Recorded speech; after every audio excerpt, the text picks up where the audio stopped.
One. Hi, I'm Matt Zabik. I'm a journalism major here at UMass, and I'm a junior. Hey, I'm Luis. So we're just going to jump right into this interview. Coming from a military background, um, could you touch upon a little bit traveling abroad and where you've gone? Yeah, around the United States, I've been to all over the place when it comes to like training, California, Nevada, Virginia, North Carolina. But then for overseas, I went to Afghanistan twice for two 7-month deployments when I was in the Marines. Okay.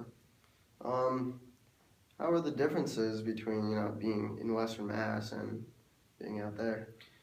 Well, geographically, it's incredibly different. I mean, the weather-wise, during the summertime, it could get up to about where we were. It was a very desert climate, so up to like 140 degrees if you're sitting in the sun. And then nighttime, during the winter, it was cold enough that like water would freeze over. So it was just a very harsh reality when it came to living out there. Yeah, totally different than here. Yeah. How about the people? The people, well, where I was for when I actually was like directly involved with locals and all, it was very agrarian kind of society. Everyone was either raising livestock or they were growing like fields and stuff like that. I mean, they were just mainly farmers and very poor. That most of them didn't have much, and the people who did have much, even by our standards, didn't seem too rich. Mm-hmm. But on like a more human element, I mean, the people weren't too far off from any kind of American farmer or anything like that. You know, they were still very similar to. They were just people.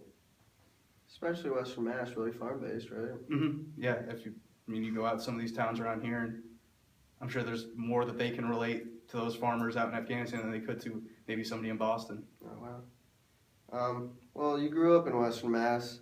Now you're back after being away for a little while. What are the differences? Well, I mean, I was gone for like 4 years. Not all of it overseas, but I mean, a lot of it I lived down south in North Carolina, and I largely, a lot of my friends were, from the south and everything. But regardless of that, when I came back to Western Mass, it was this large feeling of that not much had changed when it came to all my friends and family. Like, there's small differences, like, oh, somebody's relationship broke up, or maybe somebody got this job, or somebody graduated from here, typical stuff. But then, but overall, it just felt like nothing had really happened, but I had left and I went through such a large and diverse experience, meeting so many people, going through so many different things, that it just didn't feel quite right when I came back, that I somehow felt out of place, even though nobody minded that I was there anymore. Mm-hmm. But I wasn't the same person that I was when I left. So a lot has changed. Huh? Yeah, it was difficult. It was difficult in a sense, returning. Well, thank you very much for your time, Matt. Yeah, no problem.